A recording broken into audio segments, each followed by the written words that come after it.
안녕하세요. 네차비입니다. 다시 보는 창세기 일부, 창세기 4장 7절.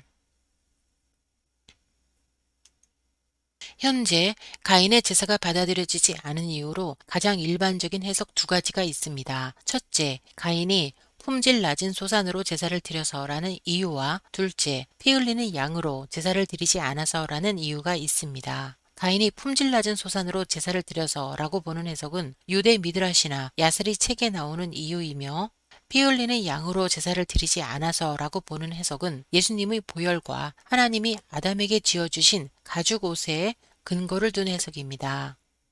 그러나 민수기와 창세기 4장 7절은 좀 다른 이야기를 하고 있습니다. 그 이야기를 시작하겠습니다. 먼저 하나님께 드리는 제사에는 피 흘림이 없는 제사도 있다는 것을 말씀드립니다. 하나님께 드리는 제사는 그 드리는 제물에 따라 번제, 소제, 전제로 나누고 있는데요. 소, 양, 염소, 비둘기를 태워드리는 제사, 번제가 있으며, 첫 이삭을 볶아 지은 고운 가루로 드리는 곡물 제사가 있는데 이를 소제라 합니다. 마지막에 단 위에서 불사르기 때문에 화제라고도 하는데요. 바로 피 흘림 없는 제사입니다. 영어로는 grain offering이라고 하며 우리가 먹는 시리얼에 들어가는 곡물들입니다. 그리고 전제는 제물에 포도주를 부어 하나님께 드리는 제사입니다. 이 또한 하나님이 모세에게 이르신 방법입니다.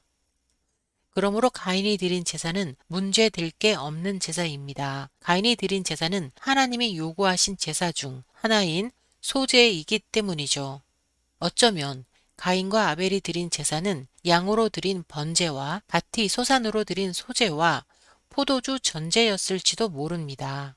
그러므로 피 흘리는 양으로 제사를 드리지 않아서라는 이유는 아닐 가능성이 높습니다. 그렇다면 품질 낮은 소산으로 제사를 드려서 받아들여지지 않았을까요? 역시 아닐 겁니다. 이제 창세기 4장 7절 말씀을 보시겠습니다. 하나님은 창세기 4장 6절에 가인을 찾아오셔서 가인에게 말씀하셨습니다. 내가 분하여 함은 어찌미며 안색이 변함은 어찌미뇨. 내가 선을 행하면 어찌 낯을 들지 못하겠느냐. 선을 행치 아니하면 죄가 문에 엎드리느니라. 죄의 소원은 너에게 있으나 너는 죄를 다스릴지니라. 여기에서 선을 행하면 어찌 낯을 들지 못하겠느냐는 말씀은 킹제임스 버전 성경에서는 내가 잘하면 너를 받지 아니하겠느냐로 번역이 되어 있습니다. 영어로는 If you do what is right, will you not be accepted? 입니다. 여기서 동사 will에 주목해 주시기 바랍니다. 미래형입니다. 즉 하나님은 이번엔 가인의 제사를 받지 않으셨지만 다음번엔 또는 미래에는 가인의 제사를 받아주시겠다 하신 것입니다. 다음번엔 가인이 죄의 소원을 절제하고 다스린다면 그의 제사도 얼마든지 받아들여질 것이라 희망을 주신 것입니다. 하나님은 가인을 찾아오셔서 대화를 하시고 힌트를 주시고 설명을 해주신 것입니다. 하나님은 대책 없이 가인의 제사를 안 받아준 것이 아니라 대책을 주시며 안 받아주신 것입니다. 그러므로 이번에 품질 낮은 소산이 문제였다면 다음번엔 품질 좋은 소산으로 제사를 드리면 됩니다. 그리 어려운 일이 아닙니다. 만약 피 흘리는 양이 아니어서였다면 다음번엔 피 흘리는 양으로 제사를 드리면 됩니다만 이 경우 가인의 죄의 소원이 땅의 소산으로 제사를 드리고 싶은 것이 되기 때문에 논리가 맞지 않죠. 여튼 하나님은 가인에게 연락될 수 있는 제사 방법을 알려주셨다는 것입니다. 하나님도 가인의 제사를 받고 싶어 하셨으며 가인이 죄의 소원만 다스리면 받으시겠다 하신 것이죠. 그런데 하나님께 다음을 약속받은 가인은 아벨을 죽였습니다. 왜 가인은 하나님이 다음번 기회를 주셨는데도 아벨을 죽였을까요? 그 이유는 가인이 다스려야 하는 죄가 상당히 다스리기 어려운 일이었기 때문일 것입니다. 가인은 그 죄의 소원을 다스릴 수 없었던 것이죠. 하나님이 주신 무한한 다음 기회들을 포기하고 죄의 소원을 선택한 것입니다. 가인이 포기할 수 없었던 죄의 소원은 무엇이었을까요? 술이었을 것입니다. 앞서 말씀드렸듯이 하나님께 드리는 제사 중 하나, 전제, 즉 포도주를 가인이 제사에 앞서 많이 마신 듯 합니다. 그 근거는 노아입니다. 노아는 대홍수 직후에 포도 농사를 시작했죠. 대홍수 직후에 먹을 것이 풍요로워서 포도 농사를 했을까요? 아니면 제사에 쓰기 위해서였을까요? 홍수 직후, 노아가 하루아침에 술을 개발했을 거라 생각하기 어렵습니다. 이미 노아 이전에 술이 있었을 확률이 높죠. 흥미로운 사실은 학계에서도 와인의 유래를 노아가 하산한 아라랏산으로 보고 있다는 것입니다. 신기하죠? 포도는 밀과 보리와 함께 고대 이집트의 대표 농작물입니다.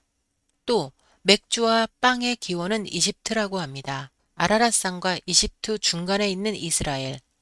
성경에 유독 누룩 이야기가 많은 것이 결코 우연이 아닐 것입니다. 또 출애굽한 모세가 가나안 땅을 정복할 때에도 그 땅의 과실을 체크했는데 때 가져온 3대 열매 중 하나가 포도였죠. 정탐꾼들이 가져온 그 땅의 소산은 포도와 무화과와 석류였습니다. 성경에 두 번째로 나오는 농부, 노아가 포도 농사를 했다면 성경에 첫 번째로 나오는 농부, 가인도 포도 농사를 하였을 가능성이 많지 않을까요? 포도 농사는 먹을 것이 풍요로워야 지을 수 있다고 생각합니다. 배가 고픈데 곡식 농사를 짓지 술 농사부터 하는 사람은 없지 않을까요?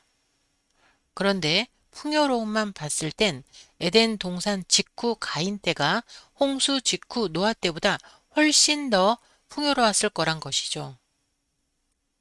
여튼 성경에 두 번째로 나오는 농부, 노아의 농작물이 포도였다는 것은 첫 번째로 나온 농부, 가인의 농작물도 포도였을 가능성을 높입니다. 그런데 노아는 포도 농사를 짓다가 취했습니다.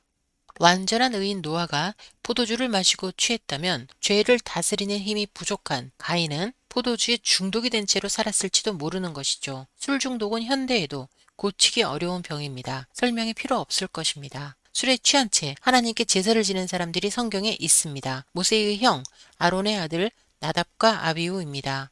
그들은 술에 취해 하나님이 명하시지 않은 불로 분향을 들이다가 하나님으로부터 나온 불에 불살라 죽었습니다. 그들이 술을 마셨다는 해석은 레위기 10장 9절, 이 사건 직후 하나님이 아론에게 하신 말씀 때문입니다. 레위기 10장 9절, 회막에 들어갈 때에는 포도주나 독주를 마시지 말아서 너희 사망을 면하라. 노아도 취하게 했고 아론의 두 아들도 취하게 했던 그 포도주에 가인도 취했던 것이죠. 다음 중 술 중독자에게 가장 어려운 일은 무엇일까요? 1번 품질 좋은 곡물로 제사드리기, 2번 양으로 제사드리기, 3번 좋아하는 술을 참고 제사드리기. 답은 3번 술을 참고 맨정신으로 제사드리기일 것입니다. 가인의 제사가 연락되지 않은 이유는 가인이 어떤 죄를 지으며 제사를 지냈고 다스리라, 절제하라고 하신 하나님의 말씀에도 가인이 그 죄를 다스리지도 포기하지도 못했기 때문입니다. 하나님이 아담에게 주신 명령이 다스리라는 것이었죠. 영어로는 take care 이지만 take care나 rule over나 관리한다는 어감은 비슷합니다. 다시 보는 창세기 2부 선악과의 진짜 의미도 준비 중에 있습니다. 기대해 주시기 바라며 다시 보는 창세기 1부는 여기서 마치겠습니다. 감사합니다.